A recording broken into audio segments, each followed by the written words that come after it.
Assalamualaikum warahmatullahi wabarakatuh. Ketemu lagi dengan saya Wawan Joak Channel. Jangan lupa like, subscribe, dan jangan lupa bagikan atau share ya. Nah sekarang saya bersama Abang Aga Handoko seperti biasa. Nah sekarang kita ada di Tugu Bambu, Warung Bongkok.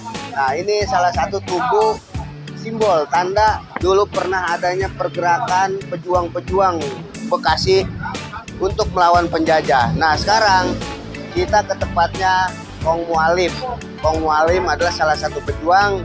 Kita ngobrol-ngobrol dengan pihak keluarga dan data-datanya beliau sebagai pejuang tersimpan rapi. Yuk kita ke tempatnya keluarganya Kong Mualim. Oke, let's go.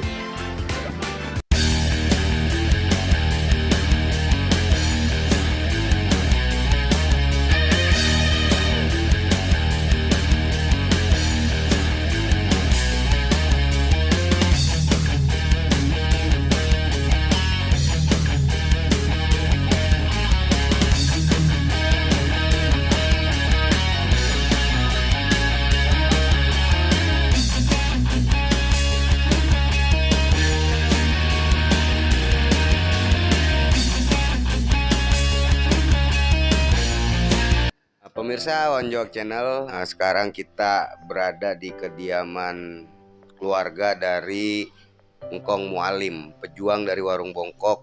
Nah, saksinya yang sekarang masih berdiri yaitu Tugu Bambu, Tugu Bambu Perjuangan. Nah, sekarang kita kongkok-kongkok nih, sama bisa perkenalkan Wak, namanya siapa Wak? Andri Arab. Ini apa? Kalau orang kita mah Wak Andri Arab. Nah, Wak Andri Arab ini emang asli orang sini. Ini masih anaknya almarhum Pak Mualim, Kong Mualim. Nah, sekarang kita tanya-tanya nih Wak Andri Arab. Nah, dulu Kong Mualim itu sebagai apa, Wak? Dia memang istilahnya artinya dulu veteran ya. Veteran, dia mendirikan usaha, nama CP-nya Siasat Muda. Itu perusahaan batu bata dan genteng pada zaman itu. Terus juga direkrut anggotanya banyak karena dia pada waktu itu ketua ranting apa tuh? Ranting veteran Legiun. Oh, Legiun. Iya, di wilayah Kabupaten Bekasi pada waktu itu. Setelah itu bangkrut, ya udah dia jadi wira swasta. Nah, diam di situ di tanah tersebut yang sekarang kemarin dieksekusi, itu dia dari tahun 51 sampai sehingga kemarin 2003. Ini Wak, kita mau nanya nih dulu perjuangannya gimana tuh apa Mualim ini dalam mengusir penjajah dah itu. Oh iya, itu dia sekitar dari Cakung sampai Kerawang. Nah, bareng dengan Kiai Haji Nur Ali. Memang pada waktu itu dia artinya komandonya lah, komandannya. Komandannya oke, Haji Nur Ali. Iya, Haji Nur Ali.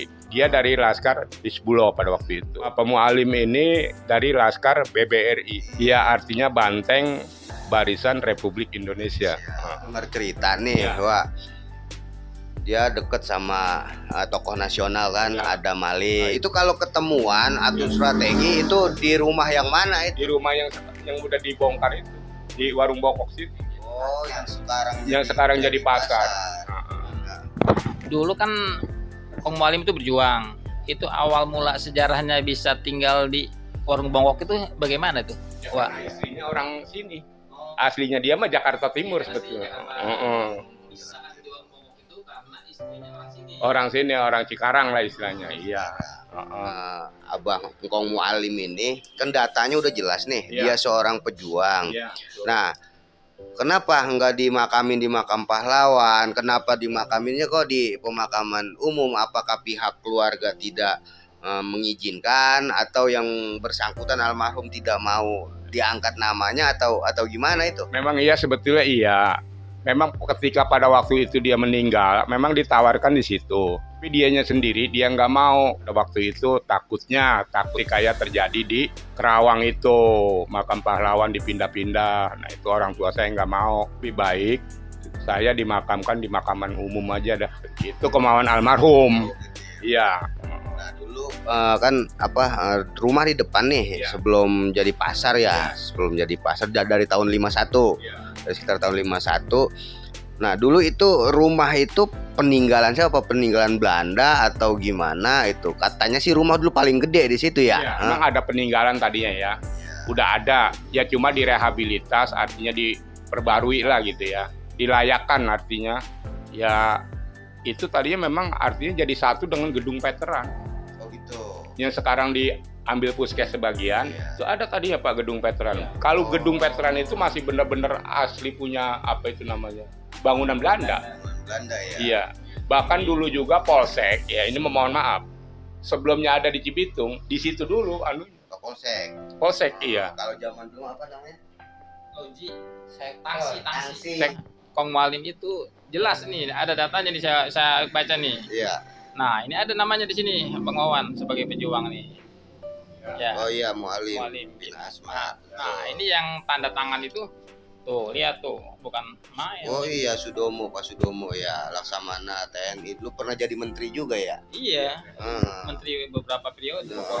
Iya. Ini jelas, maksudnya data dan faktanya Tuh. emang ada. Valid Lah. Terus tadi balik lagi ke rumah. Kalau rumah itu, setahu saya kalau zaman dulu kan ada partikelir gitu. Betul. Partikelir itu kan ada kantornya segala macam. Ya. Tuh, Nah, iya. itu kantor-kantor bekas tuan tanah partikelir, kantornya rumah-rumah itu. Mungkin Pak Mualim tuh karena dia di sini paling ibarat paling berperan di sini di daerah Warung Bongkok. Jadi dia menempati tempat yang paling ibaratnya paling layak, paling Betul, bagus. betul. Itu kan strategis di situ. Ya Jadi- termasuk orang berpengaruh dah dulunya ya. Orang berpengaruh. Nah, di daerah saya juga di Cibarusah sama. Orang yang berpengaruh di situ ketika kita proses kemerdekaan, terus tanah dinasionalisasi, Betul. kan dikasih ke pejuang-pejuang segala macam gitu. Itu yang berpengaruh itu menempati tempat itu tempat yang ya. paling layak. Ya, pemirsa Wanjoag, ini ya Bapak Mualim ini sebenarnya seorang pejuang yang sangat luar biasa di Warung Bongkok. Nah, tapi mengapa namanya nggak diangkat? Padahal ini orang sangat berpengaruh. Dia dalam mengusir penjajah pada saat itu. Hubungan lagi dengan Pak Adam Malik. Ya, Nah, itu ternyata katanya saya dengar-dengar putranya Pak Adam Malik itu sering juga ke sini ya. Dan memang sering main, Bang Imron itu sering main. Memang tadinya kan begini, yang dinamakan usaha itu CP Siasat Muda, itu Pak Adamnya kaum pemodal. Kaum pemodal, karena memang dia tadinya dari pusi partai, dia kan mendirikan partai itu. Partai Murba gitu. Itu dekat sama orang tua saya, yaitu Murba. Ya, BBRI itu ya. iya. Pak Adam Malik pada waktu itu belum jadi masih jadi wartawan apa-apa ya. Ya itu Pak Adam Malik, ya anaknya juga Bang Imron sering main ya. sering main. Nah, ini termasuk kakeknya Pak Rohadi, ya termasuk Pak Rohiman, ya itu melinya ke situ, ke bapak saya semua itu. Sama apa Kiai Haji Nur Ali. Kiai Haji Nur Ali. Satu rombongan Satu gitu ya. rombongan. Ya makanya jangan sekali-kali lupakan sejarah. Nah ini hikmahnya. Kita mati obor. Nah sekarang alhamdulillah kita ketemu lagi nih. Dari zaman yang ngkong sampai sekarang, sampai cucu-cucunya kita ketemu lagi. Ya bang, itu Ya, alhamdulillah. Itu kan rumah tadinya di situ gitu, berubah Dari pasar. kepemilikan, berubah jadi pasar itu prosesnya seperti apa itu? Ya itu tadinya kan perkara dengan yang sekarang punya pasar ini.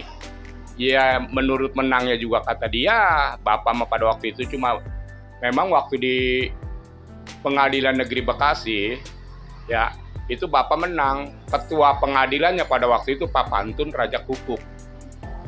Pak Pantun Raja Kukuk. Terus dia naik banding ke Bandung. Di Bandung katanya kalah, tingkat mahkamah kalah. Ya kita kan nggak tahu tuh, belum pernah dipanggil sih di Bandung juga di tingkat mahkamah, nggak pernah dipanggil. Keluarga pada waktu itu. Tidak melalui proses jual beli enggak? Karena melalui proses jual beli nggak ada. Tanah itu tanah terus terang aja ya, dikatakan tanah TN ya. Iya. Kalau bapak cuma peninggal aja, menempati aja, menggarap aja. Dari tahun 51 sampai kemarin 2003, ya mungkin kalau memang dibutuhkan oleh pemerintah, tentu pemerintah ada bijaksana, kan begitu maksud bapak mah. Tapi bapak ngejual belikan tanah itu tersebut belum pernah. Boleh tanyakan lurah dari Lurah Enji, tadinya kan desa jadi satu nih Pak. Sukadanau nih jadi satu ya. Tanyakan lurah sini sampai ke Lurah Telaga Murni. Belum pernah menjual belikan tanah tersebut. Memang karena yang diisiinnya segitu ya tetap segitu. Bahkan pada waktu itu sekitar tahun-tahun 70-an ya, itu dibagi-bagi sama anggotanya juga nggak mau karena tanah memang belum pada ada harganya dan lagi juga pada punya kan gitu. Ya, betul. Silakan kalau lu nggak punya tempat ya lu mau garap surang 100 meter ya silakan kan gitu.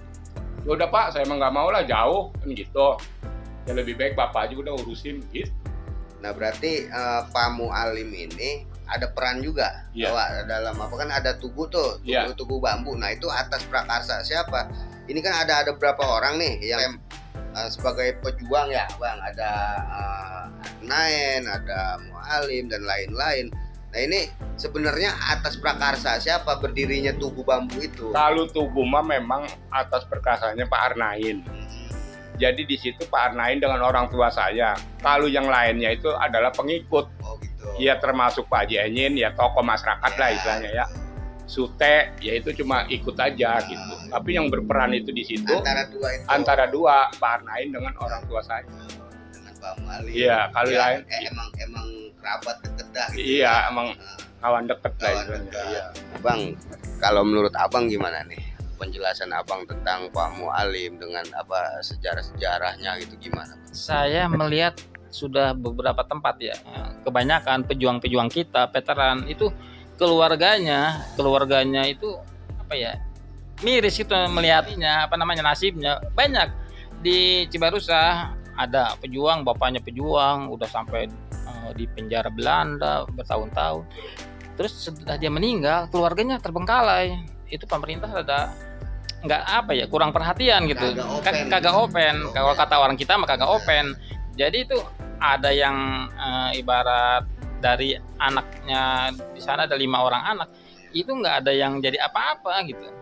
Itu terbengkalai, tanahnya udah digusur sama orang, terus dia pekerjaannya ya begitulah, nggak, pokoknya banyak. Bukan setelah saya tahu di sini Pak ini Kong Mualim, ternyata di sini juga ada bahkan seorang pejuang yang ada namanya datanya lengkap tertera di sini, tanda tangan Pak Sudomo.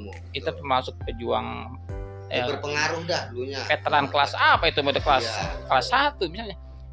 Sampai ibarat terusir dari rumahnya secara miris. Saya lihat seorang pejuang yang membela tanah air sampai habis-habisan dia terusir dari rumahnya dengan secara paksa.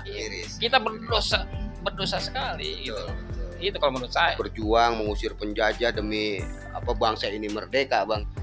Kagak ada perhatiannya kan gitu kan. Iya, apalagi kan sampai digusur, sampai diusir. Nah, ya kalau kita kasarnya mah tenaga dia dibutuhkan, giliran ini di masa tuanya, sampai keluarganya tergusur, disia-siakan.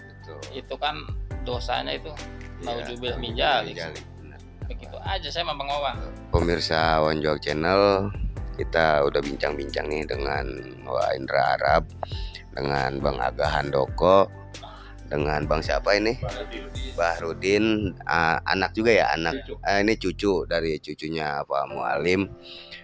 Kita udah bincang-bincang, ya mudah-mudahan ke depan kita semua dapat menghargai jasa-jasa para pahlawan ya Bang ya. Itu jas merah pokoknya, jangan sekali-kali lupakan sejarah. Orang Bekasi jas merah, orang yang ingat sejarah jangan sampai mati obor. Bocah kita mah ya Wak gitu. Nah sekian, terima kasih, semoga bermanfaat. Pemirsa Wanjuak, sampai di sini dulu, nanti kita sasabin lagi sejarah-sejarah yang ada di Bekasi.